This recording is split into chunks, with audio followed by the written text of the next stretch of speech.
ಜಿಲ್ಲೆಯ ವಿವಿಧ ಸಮಸ್ಯೆ ಬಗ್ಗೆ ಪ್ರಸ್ತಾಪ ಮಾಡುವಾಗ ಅವಧಿಗೆ ಮುನ್ನ ನನ್ನನ್ನು ಕಾಂಗ್ರೆಸ್ ಕೆಳಗೆ ಇಳಿಸಿದರು ಎಂದು ಮಾಜಿ ಪ್ರಧಾನಿ ಎಚ್.ಡಿ. ದೇವೇಗೌಡರು ಹೇಳಿಕೆ ನೀಡಿದ್ದಾರೆ. ಆದರೆ ಪ್ರಧಾನಿ ಮಾಡಿದ ಬಗ್ಗೆ ನಮ್ಮ ಪಕ್ಷವನ್ನು ನೆನಪಿಸಿಕೊಳ್ಳುವುದಿಲ್ಲ ಎಂದು ಬೇಸರ ವ್ಯಕ್ತಪಡಿಸಿದರು. ಇನ್ನು ನಾವು ಅಧಿಕಾರಕ್ಕೆ ಬರುವ ಮೊದಲು ಬಿಜೆಪಿ 40% ಲಂಚ ಎಂದು ಆರೋಪ ಮಾಡಿದ್ವಿ, ಆದರೆ ಈಗ ಅದಕ್ಕಿಂತ ಹೆಚ್ಚಾಗಿದೆ ಎಂದು ತಮ್ಮ ಪಕ್ಷಕ್ಕೆ ತಾವೇ ಟೀಕಿಸಿಕೊಂಡಂತೆ ಹೇಳಿಕೆಯನ್ನು ಮಾಜಿ ಸಚಿವ ಕೆ. ಶಿವರಾಮ್ ನೀಡಿದರು. ಅಧಿಕೃತ ಘೋಷಣೆ ಮಾಡಲಿಲ್ಲ. ಇವರ ಪಕ್ಷದೊಳಗೆ ಬಂದಂಗ ನಾನು ಟಿಕೆಟ್ ಕೇಳ್ತೀನಿ ಅಂತ ಶುರು ಮಾಡಿದ್ರೆ ಭಾಷೆ ಬರೋದು, ನೀತಿ ನಿಯಮ ಇಲ್ಲ, ಟಿಕೆಟ್ ಕೇಳೋದು ಅಂತ ಹೇಳಿದ ಮಾತು ಸತ್ಯ. ಆದರೆ ಯಾರ ಬಗ್ಗೆನೂ ಹೇಳಿಲ್ಲ ಮಾತು. ಆಮೇಲೆ ಅಷ್ಟಕ್ಕೂ ವಲಸೆ ಅನ್ನೋದು ಅನ್ಪಾರ್ಲಿಮೆಂಟರಿ ವರ್ಡ್ ಅಲ್ಲ. ಹಕ್ಕಿಗಳು ಆಸ್ಟ್ರೇಲಿಯಾದಿಂದ ಬರ್ತವೆ.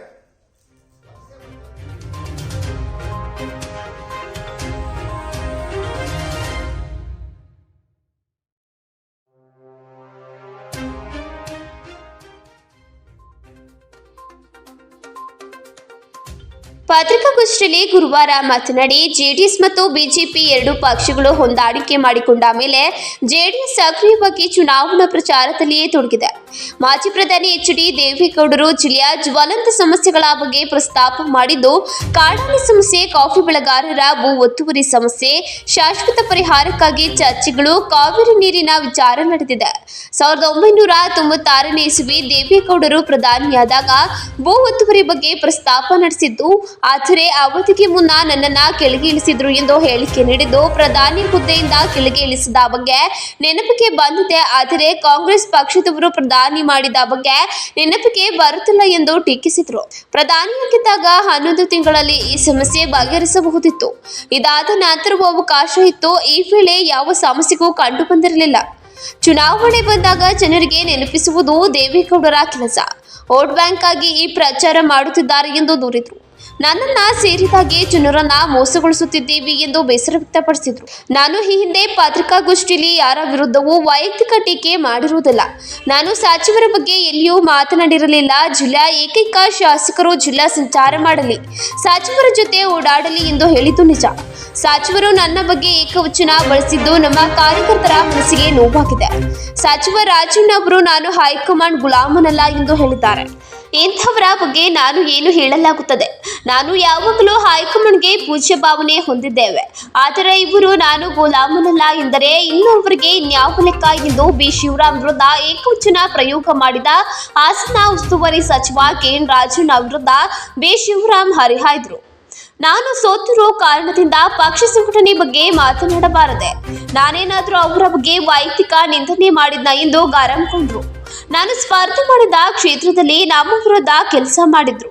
ಆ ಒಬ್ಬ ವ್ಯಕ್ತಿಯಿಂದಲೇ ಬೇಲೂರು ಕ್ಷೇತ್ರದಲ್ಲಿ ನನಗೆ ಸೋಲಾಯಿತು. ಆ ನೋವಿನಿಂದಲೇ ನಾನು ಆ ವ್ಯಕ್ತಿಯನ್ನ ಉದ್ದೇಶಿಸಿ ನೀತಿಗೆಟ್ಟವರು ಪಕ್ಷಕ್ಕೆ ಬರ್ತಾರೆ ಎಂದಷ್ಟೇ ಅಂದೆ.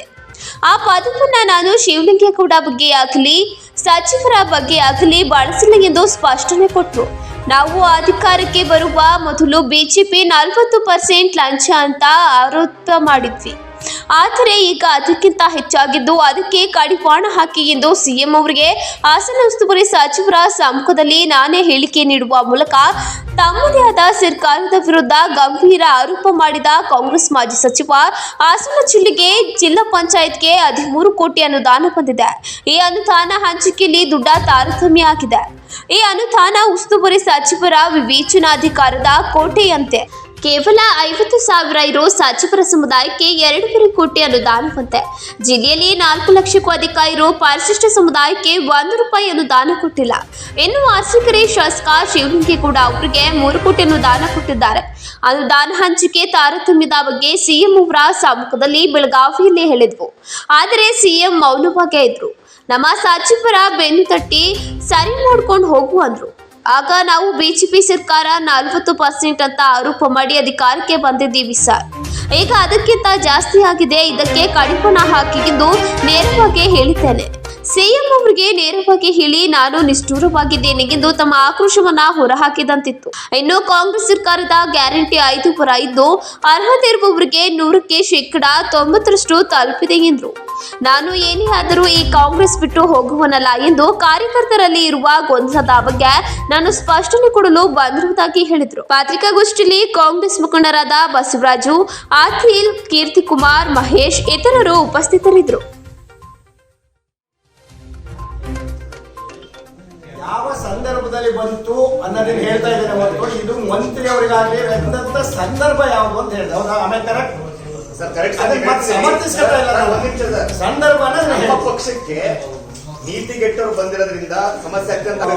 ನಾನು ಹೇಳ್ತೀನಿ, ನೀವು ನೋಡಿ ಅದನ್ನೇ ಮತ್ತೆ ಇಂಟರ್ಪ್ರಿಟೇಷನ್ ಇಸ್ ಡಿಫ್ರೆಂಟ್. ಸಂದರ್ಭ ಏನು ಅಂದ್ರೆ ಅಂತವ್ರಿಗೆ ಟಿಕೆಟ್ ಕೊಡ್ಬೋದಿತ್ತಲ್ಲ ಅಂತ ಕೇಳಿದಾಗ ನಾನು ಹೇಳಿದೆ. ಅದು ಈಗ ಪೂರ್ತಿ ಮಾಡ್ತೀನಿ ಅಂದ್ರೆ ಸೋತ ಮೇಲೆ ಅವರಿಂದ ನನಗಾದಂತ ನೋವಿತ್ತಲ್ಲ, ಅವ್ರಿಗೆ ಪೂರ್ವಕವಾಗಿ ಹೇಳಿ ಹೊರತುಪಡಿಸಿ ಬೇರೆ ಯಾರಿಗೂ ಹೇಳಿಲ್ಲ. ಸರ್, ಶಿವಲಿಂಗೇಗೌಡರು ಹೇಳ್ತಾರೆ ನನ್ನ ಬುಟ್ಕೊಡಿ ಕಾಯ್ದೆಗೆ ಅಂತಾರಲ್ಲ, ಅವರೇ ಗ್ರಾನೈಟ್ ರೈಸ್ ಬಿಟ್ಕೊಡ್ಬೋದಿತ್ತಲ್ಲ ಸ್ಥಾನ ಅಂತ ಅವರೇ ಇಲ್ಲಿ ಓಪನ್ ಆಗಿ ಹೇಳ್ತಾರೆ. ಹೌದು, ಅದಕ್ಕೆ ಉತ್ತರ ಕೊಡ್ತೀವಿ. ನಾವು ಅದೇ ತೀರ್ಮಾನ ಮಾಡಿದ್ರು. ಆದ್ರೆ ಹೈಕಮಾಂಡ್ ಅಂತ ಇದೆಯಲ್ಲ, ಹೈಕಮಾಂಡ್ ಉಲ್ಲಂಘನೆ ಮಾಡ್ತೀವಿ ಅಂತ ಹೇಳೋಷ್ಟು ಧೈರ್ಯ ಇಲ್ಲ ನಮ್ಗೆ, ಎದಗಾರಿಕೆ ಇಲ್ಲ. ಇವ್ರ ತರ ಇವರಷ್ಟು ಧೈರ್ಯ ಇಲ್ಲ. ನಾವೇನಿದ್ರು ಯಾವಾಗಲೂ ಆ ಪಕ್ಷದ ತತ್ವ ಸಿದ್ಧಾಂತ ನೀತಿ ಅಡಿನಲ್ಲೇ ಬೆಳ್ಕೊಂಡು ಬಂದ್ರು. ಹೋದ ನಂಗೆ ಟಿಕೆಟ್ ತಪ್ಪಿದಾಗ ಬಿಜೆಪಿ ಬನ್ನಿ ಅಂತೇಳ ಅವತ್ತಿನ ಯಡಿಯೂರಪ್ಪನವರು ಅಧ್ಯಕ್ಷ ಆಗಿ ಕಳಿಸ್ಕೊಡ್ತೀನಿ ಅಂದ್ರು.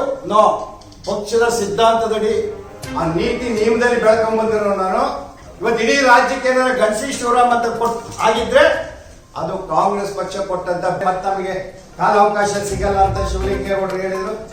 ನಾನೆಲ್ಲ 2 ದಿವಸ ಬಿಟ್ಟು ಕ್ಯಾಬಿನೆಟ್ ಇದೆ, ಗುರುವಾರ ದಿನ ಹೋಗಿ ಎಲ್ಲ ಒಂದು ಟೀಮ್ ಸೇರ್ಕೊಂಡು ಕಾಲ ಒಳ್ಳೇದು ಅಂತ ಸಲಹೆ ಕೊಟ್ಟೆ.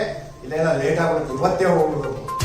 ಹೋದ 1.5 ಗಂಟೆ ಕೂತು ನೋಡು ಬಂದು DCM ಅಷ್ಟೊತ್ತು ಲೇಟ್ ಆಯ್ತು.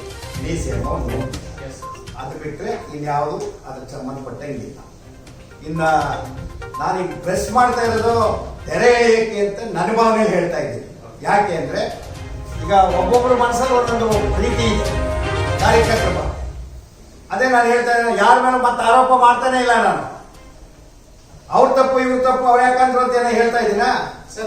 ತೆರೆ ಎಳೆಯೋದು